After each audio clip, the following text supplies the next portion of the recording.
Today on Inquirer, missing Cessna plane found in Isabela. All 6 passengers on board dead. Joblessness rate inches up to 4.8% in January. Department of Health says COVID-19 vaccine wastage may exceed 50 million doses by end of March. And Special Investigation Task Group handling the assassination case of Negros Oriental Governor Degamo now consolidating final pieces of evidence to ensure airtight case.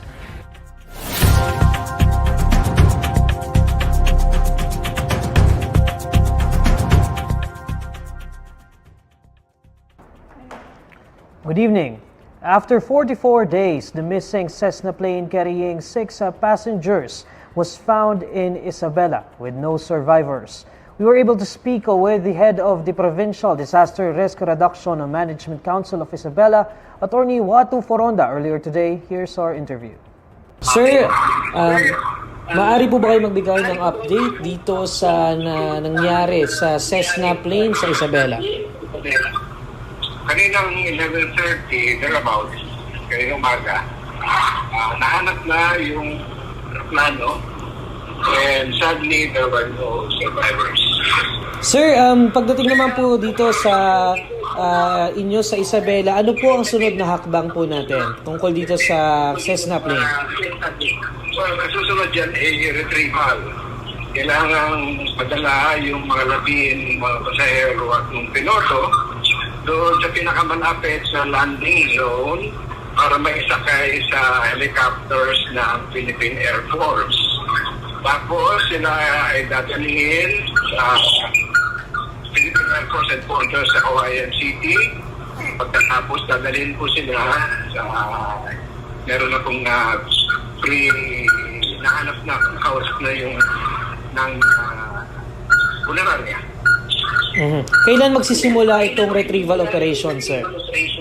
Kasalukuyan na yung retrieval team papaakyat na dun sa site kasi yung mga nakahanap din na sila retrieval team, search na sila, wala silang retrieval equipment. Malis na kanina yung retrieval team, papaakyat na sila ng bundok. Siguro by Saturday or Sunday makarating na sa kabayanan ng dibilakan kung nasaan yung landing zone. Mm-hmm. Sir, itong lugar kung saan natagpuan itong Cessna plane, maaari niyo po bang i-describe kung paano ito? Kasi doon sa Albay, nahirapan yung mga team sa pag-retrieve noong mga labi ng mga pasahero ng isa pang Cessna plane dahil sa terrain ng Albay. Ito po bang sa Isabela, maaari niyo po bang i-describe kung paano yung terrain doon? Pagkakaiba, bulubundokin ito, parang Mount Mayon yan, dahil sulunod din yung Mount Mayon, bulubundokin din ito, walang patag na lugar actually, kung hindi pa baba, paakyat. Pero pagkakaiba, itong lugar ay puno ng mga punong kahoy, kaya hindi ganun kadali na ibaba. I suppose hindi ganun katarik, kasi tarik nung tarik ng Mount Mayon, yung bundok na tatahakin ng mga tribal team. Mm-hmm. Siguro ang tanong ngayon ng mga nanonood sa atin ngayon, sir, bakit po kaya natagalan yung pag-locate dito sa Cessna plane na ito? Okay, tatlong factors. First, yung lawak ng search area. Pangalawa, yung weather. Pangatlo, yung terrain. Mm-hmm. Ngayon, sir, kapag ano po ang mensahe naman po natin sa pamilya po nitong nawawalaan, itong nahanap na Cessna plane? Well, inuulit ko yung aking taus-pusong pakikiramay sa mga kaanak, ng mga lulan, ng aeroplano. Kami nalulungkot at hindi namin nahanap at kaagad nailigtas yung kanilang mga mahal sa buhay. Sana po makita nila yung katahimikan ng kanilang mga sundalo. Kaisipan magkakaroon na rin po sila ng closure. Ay sir, dagdag na katanungan lamang kailan po magsisimula yung investigasyon dito sa pagbagsak ng Cessna plane na ito? At mayroon na po ba tayong mga anggulong tinitingnan sa kung ano posible ang nangyari sa aeroplanong ito? Wala. Hindi kasama sa aming asking yung pag-speculate kung ano na si cause. Ang sa amin ay search and rescue and now retrieval. Nakipag-ugnayan na ako sa CAAP at ang sa akin ay naghahanda na silang bumiyahe mula Manila papuntang Sawayan. Posible madala sila dun sa crash site at makapagsagawa sila ng kanilang investigasyon para malaman kung anong naging dahilan sa pagsak na aeroplano. Okay, maraming salamat sir. Abangan po namin ang mga update mula dyan sa Isabela. Maraming salamat po. That was the head of the Provincial Disaster Risk Reduction Management Council of Isabela, Attorney Watu Foronda. The unemployment rate in the Philippines increased again at 4.8% in January. This is equivalent to 2.37 million jobless Filipinos. Data from the Philippine Statistics Authority shows that January 2023's jobless rate is slightly higher than the 4.3% rate recorded in December 2022. The PSA also says January's 4.8% is the highest monthly readout since the 5% unemployment rate recorded in September 2022. In January, the PSA says there were some 2.37 million unemployed Filipinos, more than the 2.22 million unemployed Filipinos recorded in December 2022. National statistician Dennis Mapa says that in January 2023, there were 49.72 million Filipinos who had jobs or were available and looking for work. This is less than the 51.22 million Filipinos who participated in the labor force in December 2022. The Special Investigation Task Group handling the assassination case of Negros Oriental Governor Degamo reveals that it is already consolidating the final pieces of evidence. To tell us more, here's Faith Argosino reporting live. Faith? SITG spokesperson Gerard Pelares said that the police regional office is already nearing the end of its investigation and ensuring that the case is airtight.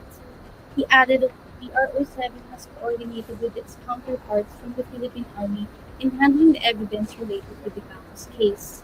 Pelares also disclosed that the forensic analysis showed that one of the firearms recovered from the suspects was used to kill Degamo. Owners of the vehicles and other firearms were also identified. To arrest the remaining suspects, Pelares has appealed to the public or individuals with vital information to step forward and help them conclude the case. Likewise, PNP spokesperson Jean Fajardo said that once all the evidence is collected and consolidated, justice will be served to Degamo and others who died and were affected during the incident. Fajardo disclosed that the authorities' investigation is yet to determine the motives of the suspect and the possible lapses behind Degamo's death. She also said that the case could have a political aspect considering that Degamo was an elected official. As of now, Fajardo said 76 personnel from the police force of Bayawan City and 56 from Santa Catalina town were already sacked and replaced under the order of DILG Secretary Benhur Avalos. That's it for me, Neil. Back to you. That's Faith Argosino reporting live. Next on Inquirer today, DOH says COVID-19 vaccine wastage may exceed 50 million doses by end of March. And Palace announces new appointees in Marcos administration. This Inquirer today will be back shortly. Many online freelancers are sharing on social media how much they have been making with their jobs. Ito, and marami pang success stories. Mas madaming clients, mas maraming earnings. The income is endless. You can earn as much as 6 figures up to millions depending on your effort. And many are asking, how?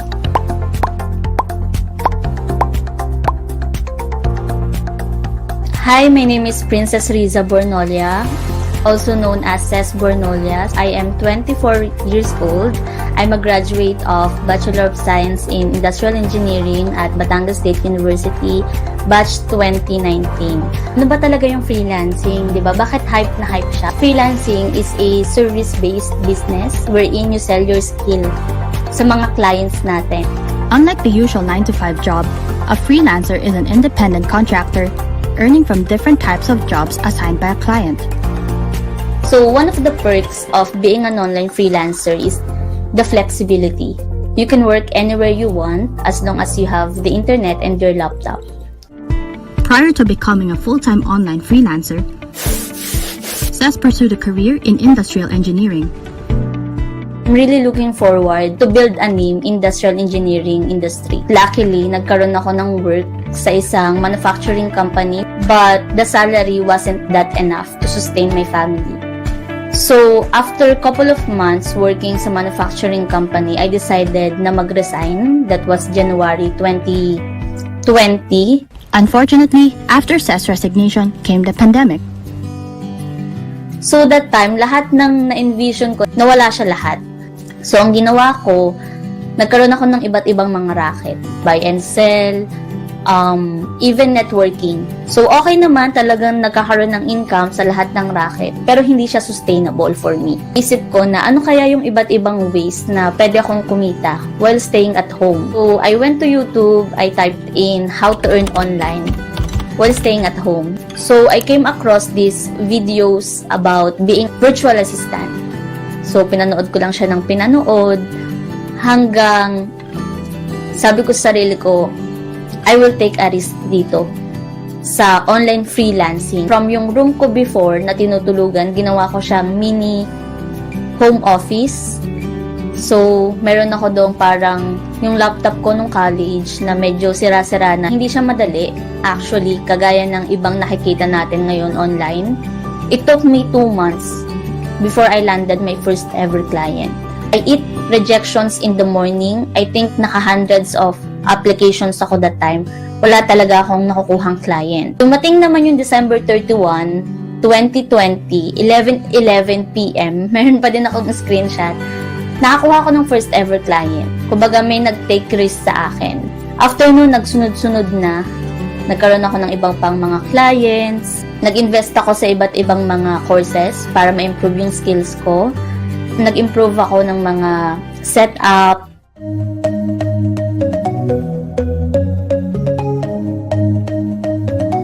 Ang kinikita ko before as an engineer is around 13,000. Right now, I would say yung range, since iba-iba talaga siya per month, it ranges around 100k to 250k.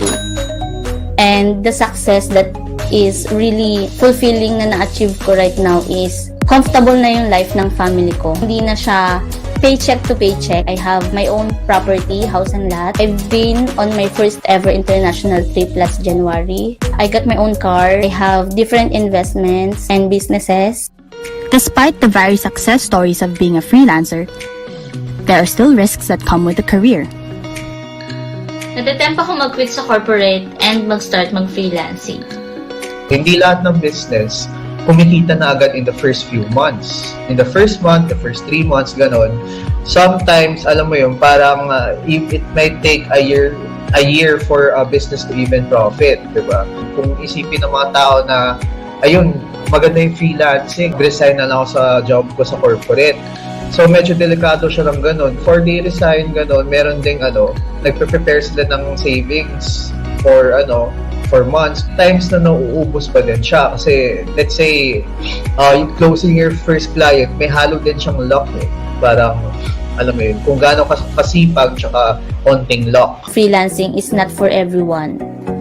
In the corporate side, you have your benefits, stable income, like you would expect your bi-monthly pay every 15th and 30th. In freelancing, hindi. Kung gaano kataas yung pwede mong kitain, pwede ka ring walang kitain per month. So, ang message ko lang right now dun sa mga gustong mag-online freelancing, especially dun sa mga taong palaging nagko-comment ng how, you can start naman doing online freelancing kahit part-time lang on the side. You don't need to resign. Actually, hindi ko kayo ine-encourage na okay, wag na kayo mag-corporate, mag-freelancing kayo. Hindi. Kasi freelancing is a business. And challenging talaga siya. You can start by just trying it out on the side.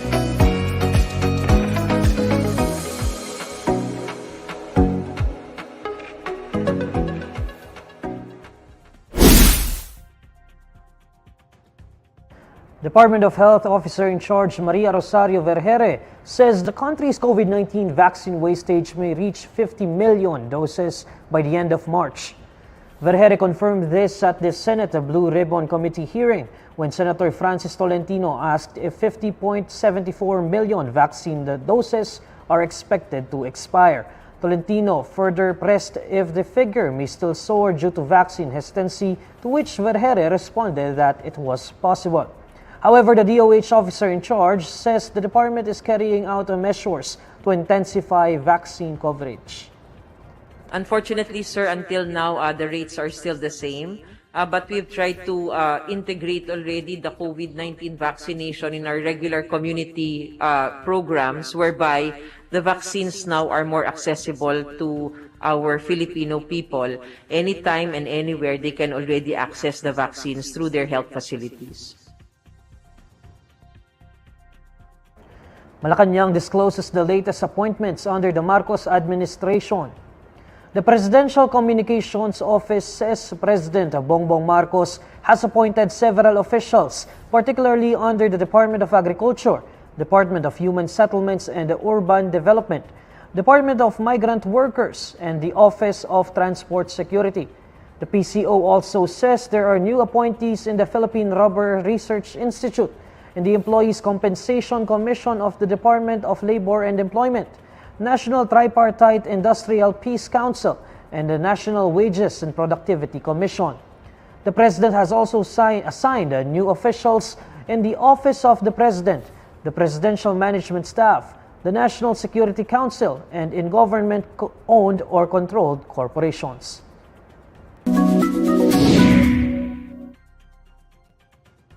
Alamin naman natin ang mainit na balita sa mundo ng showbiz kasama si Irvin Santiago ng Bandera. Irvin? Hi Neil at sa lahat ng mga kabandera natin all over the universe. Ito na nga ang latest Bandera Chika. Ipinagmalaki ng bonggang-bongga ng kapusong aktor na si Edgar Allan Guzman ang pagiging virgin ng kanyang longtime girlfriend na si Shaira Diaz. Ayon kay EA, mas lalo pa niyang hinangaan at minahal ang TV host actress nang sabihin nitong kailang panindigan nila ang kanilang kasunduan na kasal muna bago magkaanak. Sabi ng actor-dancer, ginagawa niya ang lahat para hindi matukso sa ibang babae, kasabay ng pangako kay Shaira na handa siyang maghintay kung kailan magiging handa ang dalaga na bumuo ng pamilya. Say pa ni EA, gusto raw talagang isave ni Shaira ang kanyang virginity at isusuko lamang niya ito kapag kasal na sila. Pangako pa niya sa kanyang girlfriend, hindi na siya titingin sa ibang babae. Isa ito sa mga kinahanga ko sa kanya. Sige, sasabihin ko na hindi namin siya nilalabas pero Shaira po is still, alam niyo na.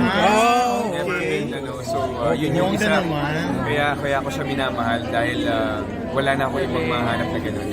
Napakaswerte ko na. So ang naririnig ko sa kanya lagi is gusto niya i-save after marriage. So para sa akin, wow. Diba? Wow. Totoo po yun. Hindi po ako nagsisinungaling. Kahit tanungin niyo po siya. And kaya humahanga ako sa kanya. Kaya para sa akin, marriage muna. Kasi yun po talaga yung gusto din ni Shaira. And yun din, nire-respect ko yung decision niya na yun. Kami naman po, hindi naman namin minamadali yung isa't isa. Especially siya, maganda rin yung nangyayari sa kanila. Ako, maganda rin. Lagi ko naman po sinasabi yan. Swerte kami sa isa't isa kasi walang pressure sa amin. Yung relationship namin dalawa, hindi kami pressured in both sides. Hindi na-pressure na, okay lang ako lang po kasi walang ganun. Kumaga kami, go with the flow. Maganda yung career mo, sige, susuportahan ko yun. Maganda yung career ko, suportahan mo din ako. Parang ganun. Hindi namin napag-uusapan, pero ganun yung dating. Ganun yung kinalalabasan. That's why, napakaswerte namin sa isa't isa kasi may usapang pagpapakasal. napag-uusapan, pero hindi kami pupunta sa punto na, tara na, okay? Ganon. So, kami lagi kaming on the brighter side. At yan ang Bandera Chika natin today. Thanks, Neil! Salamat, Irvin. And these are the stories you need to know today. I'm Neil Mercado. Catch Inquirer today live weekdays at 6 p.m. Follow INQUIRER.net on Facebook, Twitter, YouTube, TikTok, Instagram, and Reddit. For more stories, visit INQUIRER.net. Good evening.